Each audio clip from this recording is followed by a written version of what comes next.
వైకుంఠ ఏకాదశిని పురస్కరించుకొని వైష్ణవ దేవాలయాలంతా భక్తులతో కిటకిటలాడుతోంది. శ్రీవారి ఆలయంతో పాటు తిరుపతికి సమీపంలో ఉన్నటువంటి తుమ్మలగుంట శ్రీ కళ్యాణ వెంకటేశ్వర స్వామి ఆలయంలో ఉత్తర ద్వారం ఏర్పాటు చేశారు. ఇక్కడ వెంకటేశ్వర స్వామిని దాదాపు కొన్ని సంవత్సరాల నుంచి కూడా వైకుంఠ ఏకాదశి వేడుకలు అత్యంత వైభవంగా జరుగుతుంటాయి. స్థానికంగా ఉన్నటువంటి ఎమ్మెల్యే చెవిరెడ్డి భాస్కర్ రెడ్డి ఆధ్వర్యంలో నడుస్తున్నటువంటి ఒక ఆలయంలో మనం ప్రస్తుతం ఉన్నాము. చూడొచ్చు, నిజంగా తిరుమల తరహాలోనే పెద్ద ఎత్తున ఏర్పాట్లు అయితే ఇక్కడ చేస్తున్నారు. అంటే కొండపైన ఉత్తర ద్వారం ఏ విధంగా ఉంటాయో అదే రకంగా వైకుంఠ ద్వారం ఆలయానికి ఎడమ వైపున వైకుంఠ ద్వారము ఏర్పాటు చేశారు. ఒకసారి మనం స్వామిని చూడొచ్చు. నిజంగా కొండపైన వెంకటేశ్వర స్వామిని చూసినటువంటి అనుభూతి మనకి కలుగుతుంది.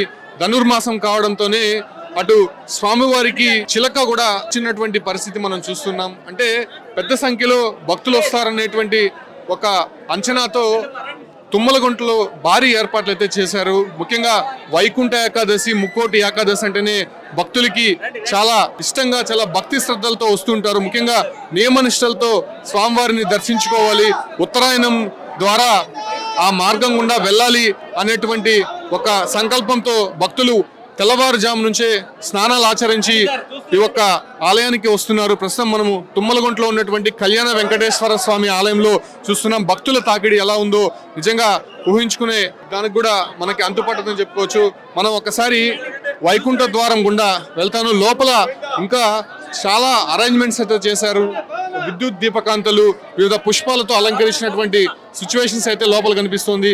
మనం వైకుంఠ ద్వారం గుండా లోపలికి వెళ్ళి అక్కడ ఉన్నటువంటి వైకుంఠ ద్వారాన్ని మీకు చూపించే ప్రయత్నం చేస్తాను. నిజంగా చాలా అద్భుతంగా ఉందని చెప్పుకోవచ్చు. తిరుమల తరహాలోనే అటు తుమ్మలగుంటలో ఉన్నటువంటి కళ్యాణ వెంకటేశ్వర స్వామి ఆలయానికి సంబంధించి కూడా ఇలా వైకుంఠ ద్వారం అనేది ఒకటి ఏర్పాటు చేశారు.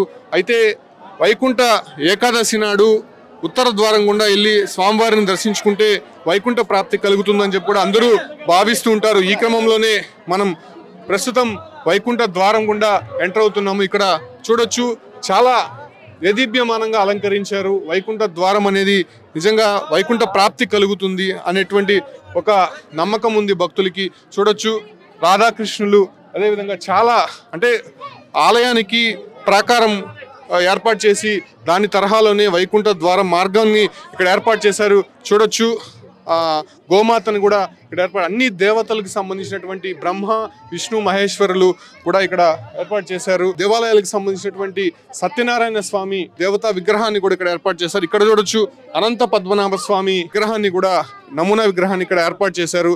ఇక్కడ చూడొచ్చు, కళ్యాణం జరిగేటువంటి క్రతువు ఏదైతే ఉంటుందో దానికి సంబంధించినటువంటి ఒక ఫోటో కూడా ఇక్కడ మనం చూడొచ్చు. మనం ప్రస్తుతం ఉత్తర ద్వారం గుండా ప్రవేశిస్తున్నాము.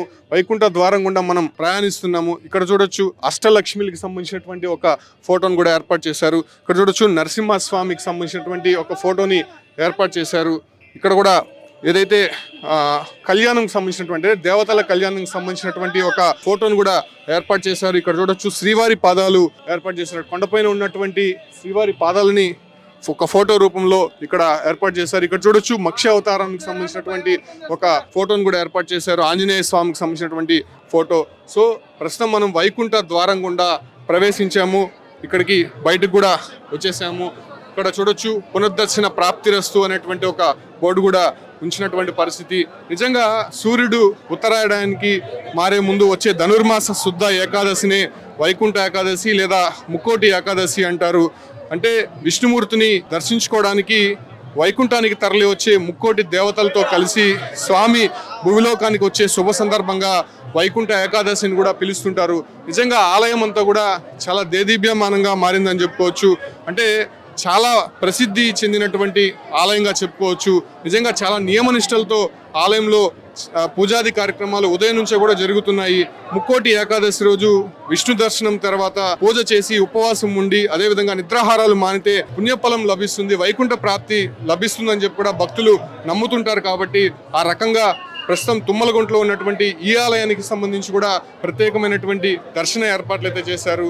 ముఖ్యంగా ఈరోజు మహావిష్ణువు గరుడు వాహనదారుడై 3 కోట్ల దేవతలతో భూలోకానికి దిగివచ్చి భక్తులకి దర్శనమిస్తాడని చెప్పి కూడా చెప్తూ ఉంటారు. అంటే ముక్కోటి దేవతలు భువికి దిగి వచ్చేటువంటి వేళ ఈ వైకుంఠ ఏకాదశి నాడు స్వామివారిని ఉత్తరాయణం ద్వారా దర్శించుకుంటే లోకప్రాప్తి కలుగుతుంది, వైకుంఠ ప్రాప్తి కలుగుతుంది అని చెప్పి కూడా భక్తులు విశ్వసిస్తుంటారు. కాబట్టి పెద్ద సంఖ్యలో ఈరోజు ఉత్తరాయణం ద్వారా స్వామివారిని దర్శించుకోవడం ద్వారా పునీతులు అవుతున్నటువంటి పరిస్థితి. అంటే ఆలయానికి సంబంధించినటువంటి వ్యక్తులు ఉన్నారు. హర్షిత్ రెడ్డి సార్, ఏం చెప్తారు? ప్రతిసారి కూడా అత్యంత వైభవంగా తిరుమల తరహాలోనే ఇటువంటి ఉత్సవాలు జరుపుతుంటారు కదా, ఏం చెప్తారు? అందరికీ భక్తులందరికీ నమస్కారం. ఈరోజు వైకుంఠ ఏకాదశి ప్రతి ఒక్కరు కూడా మనస్ఫూర్తిగా తెలియజేసుకుంటాను. గుడి మొదలుపెట్టినప్పటి నుంచి ప్రతి సంవత్సరం ఏ విధంగా అయితే తిరుమలలో చేస్తారో అదే తరహాలో ఇక్కడ మన తుమ్మలగుంటలో శ్రీ కళ్యాణ వెంకటేశ్వర స్వామి ఆలయంలో ఈరోజు అద్భుతంగా ఘనంగా ఈరోజు